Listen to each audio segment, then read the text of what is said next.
Real estate etiquette rules. Worried you might not be aware of all the things you might do that could inadvertently rub home sellers or real estate agents the wrong way? Then heed these 5 etiquette rules that many home buyers might all too easily overlook. Rule number 1, see a house online you love? Don't call the listing agent. When you're looking for a house and find a place that looks like it could be the one, it can be tempting to jump the gun and call the listing agent immediately.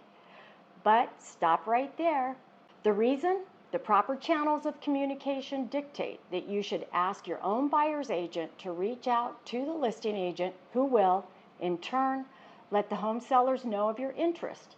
We know it sounds like a long game of telephone, but it is necessary for a number of reasons.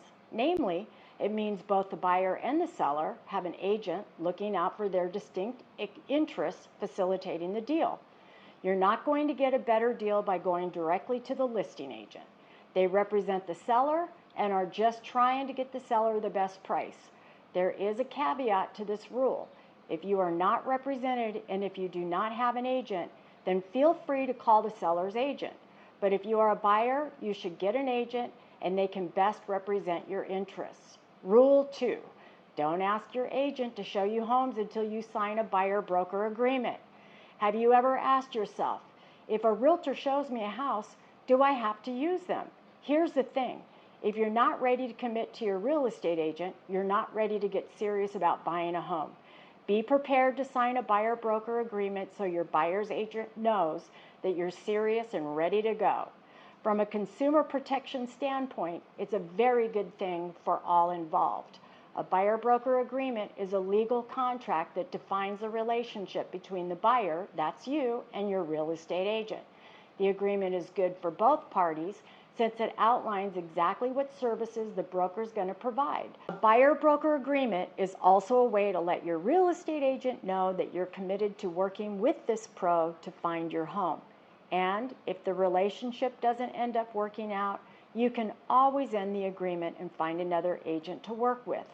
It's poor etiquette to work with more than one real estate agent at a time, and the buyer-broker agreement shows your agent that you're not doing that. Remember that the buyer's agents are only paid if they close a deal. They aren't paid for their time. As such, it's wrong to call another agent just because yours is unavailable or on vacation. Rule 3, don't make an offer without a mortgage pre-approval. A mortgage pre-approval is a letter from a lender saying it will provide you with financing to buy a home up to a certain loan amount. It makes everyone's lives easier since it provides proof of how much home you can afford to buyers and agents, and that you can put your money where your mouth is with an offer. Without it, your offer is an empty promise. If you want to compete against other buyers for a home, you won't be able to do that without that pre-approval letter. Rule 4, don't be late to home showings or bail entirely. If you have an appointment with your agent to view a home, treat it like a priority. If you're going to be late or can't make it, call your agent and let him know. If you don't respect my time, then we don't have a good working relationship. Usually, I will set up appointments to see several homes, and if you're late or you don't show, I have to try to rearrange all the showings, which may not be possible on short notice. Rule 5, don't pretend you're ready to buy if you know you're really not. This might sound like a no-brainer, but it's such a big part of real estate etiquette. It's worth driving home. Don't pretend that you're ready to buy if you aren't. Don't enlist the services of a buyer's agent if you know you're still in the fact-finding and just looking phase of your home search. So go to open houses, window shop. Just be upfront with everyone about where you are in the process.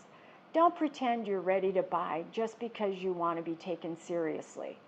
Real estate agents work on commission, so don't wantonly take their attention from actual paying clients, potentially costing them sales, which is a serious thing.